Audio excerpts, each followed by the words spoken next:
Assalamualaikum warahmatullahi wabarakatuh. Kenalkan, kami dari Koas Objin. Saya Amelia Rizkinitas, NIM J51021521. Saya Isnail Fauzia, NIM J51021538. Di sini kami akan mempresentasikan mengenai hemorrhagic postpartum.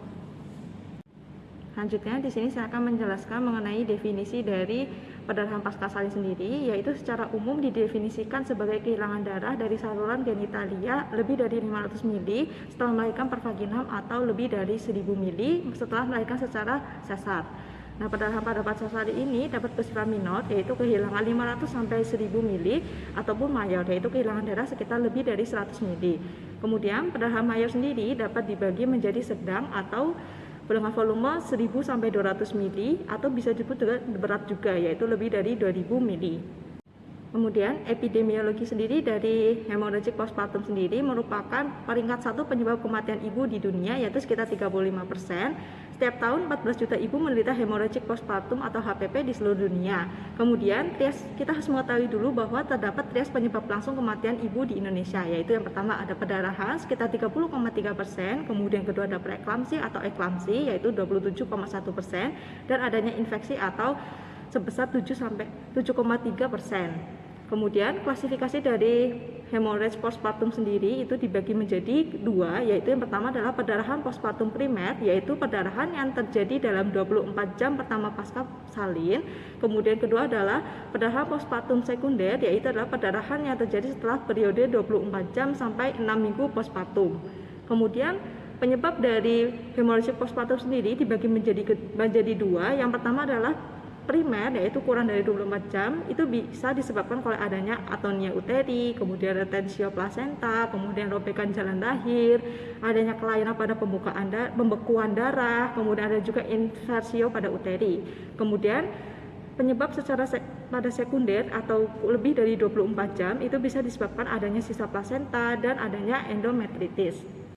Kemudian faktor risiko sendiri dari hemorrhagic postpartum yaitu bisa karena adanya persalinan yang lama, kemudian adanya bayi dalam janinnya lebih dari satu, kemudian adanya tindakan episiotomi atau tindakan membuka jalan lahir dengan memberikan potongan di sekitar jalan lahir, kemudian bayi besar lebih dari 4000 gram, kemudian riwayat perdarahan sebelumnya, kemudian anemia saat hamil, kemudian usia kehamilan terlalu tua atau usia ibu lebih dari 38 tahun, kemudian adanya laserasi atau episiotomi tadi, kemudian adanya retensi plasenta dan adanya ruptur uteri, kemudian adanya inversi pada uteri juga. Selanjutnya, kita harus mengetahui mengenai hemostasis dari postpartum sendiri. Jadi, pada kehamilannya suku bulan atau autumn, itu sedikitnya 600 ml per menit darah akan mengalir ke uterus melalui ruang-ruang interfilar plasenta. Kemudian darah akan masuk melalui arteris spiralis yang berjumlah sekitar 120. Kemudian arteris spiralis ini dia tidak memiliki lapisan muskularis akibat adanya remodeling oleh invasi trofoblas. Kemudian apabila terjadi pelepasan plasenta pada kala 3 persalinan, maka arteris spiralis akan terbuka dan terjadi perdarahan. Kemudian kontraksi uterus akan menjepit arteris spiralis yang terbuka sehingga perdarahan akan berhenti. Nah, selanjutnya akan terbentuk bekuan-bekuan darah yang akan menyumbat lumen pada arteris spiralis. Kemudian sebaliknya apabila tidak terjadi kontraksi uterus segera setelah adanya pelepasan plasenta, maka akan terjadi adanya perdarahan postpartum yang hebat dan bisa membahayakan jiwa. Kemudian patofisiologi sendiri dari hemorrhagic postpartum bisa disebabkan oleh yang pertama adalah adanya atonia uteri. Penyebab perdarahan postpartum yang paling sering itu adalah kelainan kontraksi atau adanya atonia uteri. Nah, atonia uteri sendiri itu merupakan kegagalan miometrium untuk berkontraksi dengan baik dan mengecil sesudah janin keluar dari rahim, sehingga pembuluh darah di uterus tidak menutup sempurna. Nah, karena ini jadinya menyebabkan adanya perdarahan yang terus-menerus. Kemudian yang kedua adalah adanya trauma dan laserasi. Pada trauma atau laserasi jalan lahir bisa terjadi pada robekan perineum, kemudian ada vagina, serviks, fornix, dan rahim. Nah, keadaan ini bisa menimbulkan perdarahan yang banyak apabila tidak segera ditangani. Kemudian ketiga adalah adanya retensio plasenta. Jadi jaringan plasenta yang tertinggal di dalam uterus akan menyebabkan perdarahan pada postpartum. Kemudian yang keempat adalah gangguan pembekuan darah. Pada ibu dengan gangguan pembekuan darah itu bisa merupakan penyebab dari perdarahan dari postpartum karena tidak ada atau kurangnya fibrin untuk membantu proses pembekuan darah. Misalnya pada ibu dengan penyakit afibrinogemia atau hipofibrinogemia. Selanjutnya, manifestasi klinis dari hemorrhagic postpartum sendiri yaitu pada kehilangan darah pada 500 sampai 1000 mili atau sekitar 10 sampai 15%, tekanan darah atau sistoliknya itu bisa normal. Kemudian tanda dan gejalanya adalah palpitasi, pusing dan takikardi. Kemudian derajat shocknya adalah terkompensasi. Nah, kemudian pada kehilangan darah sekitar 1000 hingga 1500 mili atau sekitar 15 sampai 25%, tekanan darah pada sistoliknya itu sedikit menurun sekitar 80 sampai 100 mmHg. Kemudian tanda dan gejalanya adalah adanya kelemahan, berkeringat dan adanya takikardi. Kemudian derajat shocknya adalah ringan.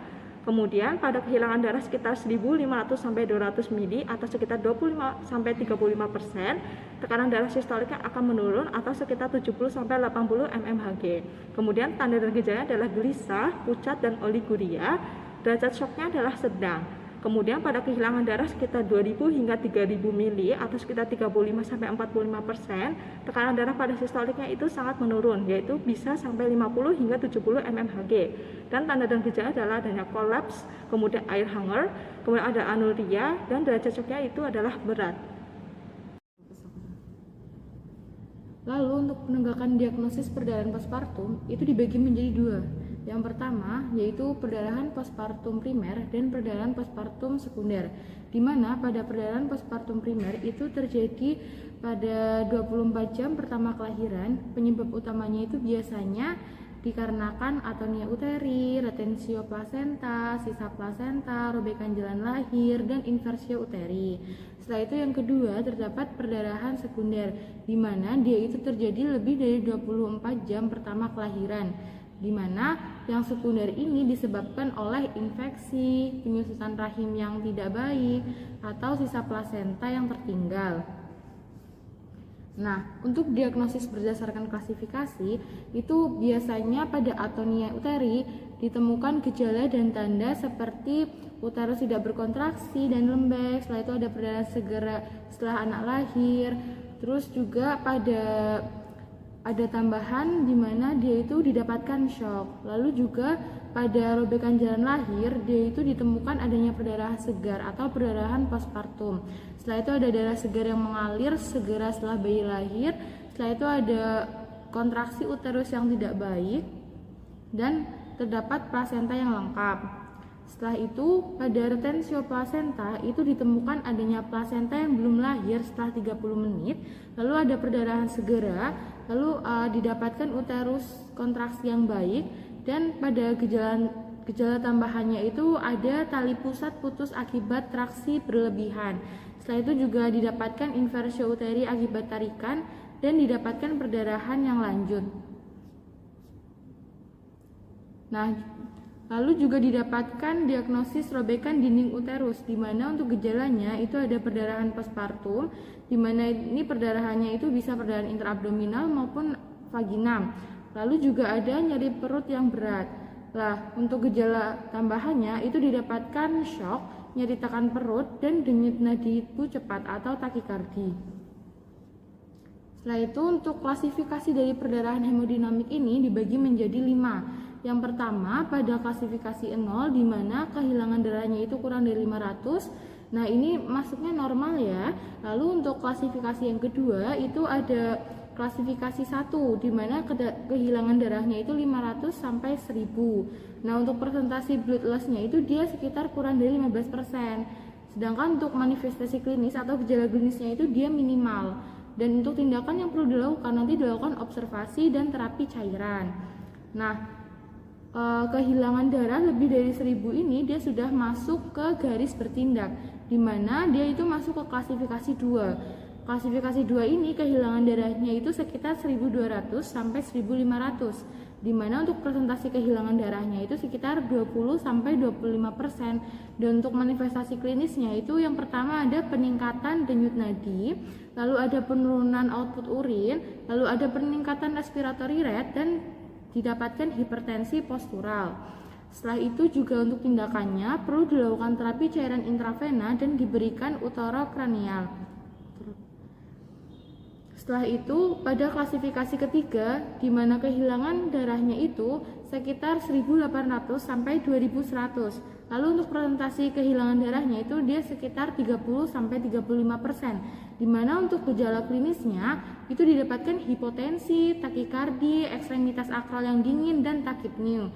Nah, untuk tindakannya itu perlu dilakukan active and aggressive management. Klasifikasi yang terakhir yaitu klasifikasi 4, di mana kehilangan darahnya itu lebih dari 2.400. Lalu untuk presentasi kehilangan darahnya itu sekitar lebih dari 40%, di mana pada klasifikasi 4 ini sudah didapatkan gejala klinis shock. Lalu untuk tindakannya itu perlu dilakukan critical active management, di mana 50% resiko mortalitasnya itu ada apabila tidak dilakukan tindakan aktif. Lalu untuk tata laksananya dilakukan prinsip manajemen aktif skala 3, di mana dia itu ada 3. Yang pertama dilakukan pemberian uterotonika setelah bayi lahir dan sebelum plasenta lahir. Yang kedua penegakan tali pusat terkendali. Lalu yang ketiga didapatkan massage uterus setelah plasenta lahir. Setelah itu ada juga manfaat manajemen aktif skala 3. Itu yang pertama ada skala 3 lebih singkat. Yang kedua, uterotonika memperbaiki kontraksi uterus. Yang ketiga, jumlah perdarahan lebih sedikit. Dan yang keempat, angka kejadian retensio plasenta itu akan menurun. Lalu pada HPP ini juga dilakukan tata laksana hemostasis, di mana yang pertama itu ada initial management. Initial management itu didapatkan help, assess, establish etiology, didapatkan message uterus. Setelah itu juga pada medical treatmentnya diberikan oksitosin. Setelah itu untuk konservatif non-surgical manajemennya itu dilakukan bimanual interna dan bimanual eksterna. Lalu untuk konservatif surgical manajemennya dilakukan apply compression suture, di mana dilakukan dengan menggunakan teknik beta Lynch.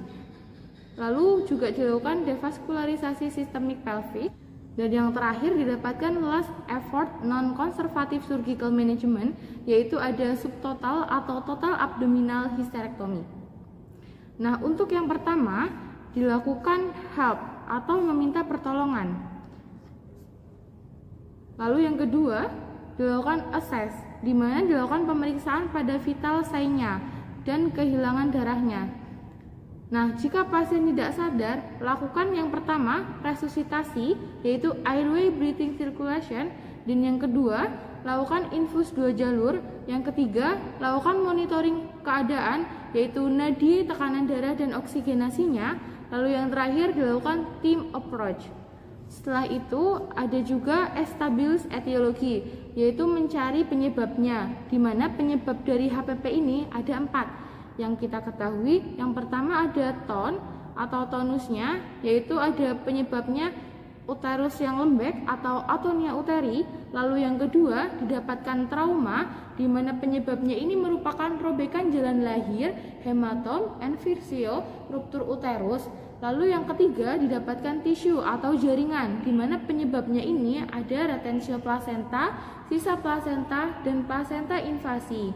Setelah itu yang terakhir dikarenakan trombin atau pembekuan darah.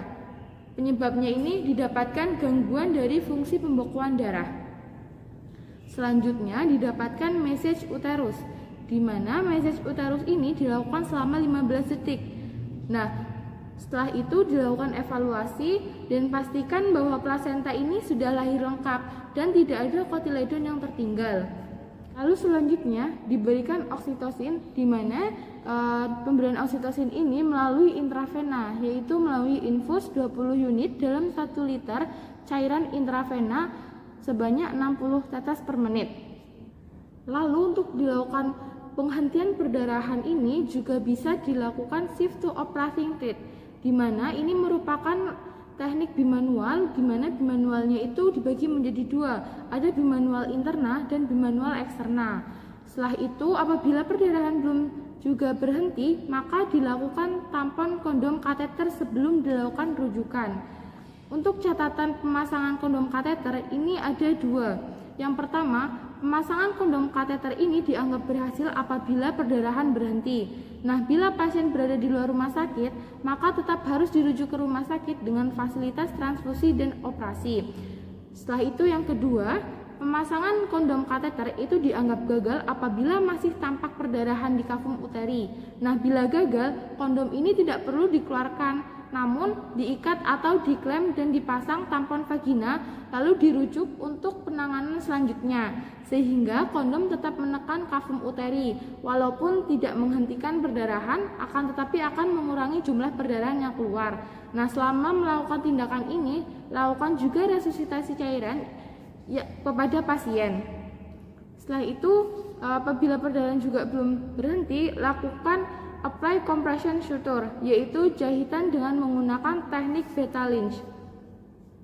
Nah, selanjutnya apabila juga belum berhenti perdarahannya, bisa dilakukan devaskularisasi sistemik pelvic.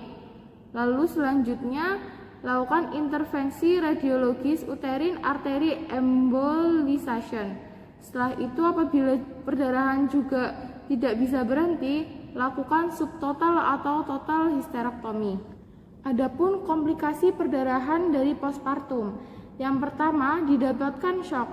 Nah, shock ini paling terjadi yaitu shock hipovolemik, di mana pasien ini akan mengalami penurunan tekanan darah, terus kehilangan cairan atau dehidrasi. Setelah itu yang kedua ada infeksi massa nifas, yaitu infeksi yang terjadi melalui traktus genitalis akibat adanya ruptur uteri. Lalu yang ketiga didapatkan anemia, di mana didapatkan banyak darah yang keluar dari tubuh pasien yang akan menyebabkan kadar Hb-nya dia turun. Sehingga dalam keadaan infeksi ini akan mengakibatkan hal yang lebih serius atau bisa menyebabkan timbulnya sepsis. Setelah itu yang keempat didapatkan kegagalan fungsi organ. Hal ini dapat mengakibatkan kegagalan fungsi beberapa organ, misalnya terjadi gagal ginjal akut. Lalu yang terakhir bisa menyebabkan DIC atau disseminated intravascular coagulation. Nah, untuk prognosisnya, prognosis dari perdarahan postpartum ini bergantung pada jumlah darah yang hilang dan penanganan yang cepat. Apabila penanganannya cepat, insya Allah untuk prognosisnya itu baik. Namun apabila penanganannya itu lambat dan kehilangan darahnya itu cukup banyak, maka prognosisnya itu buruk. Terima kasih, cukup sekian presentasi dari kami. Wassalamualaikum warahmatullahi wabarakatuh.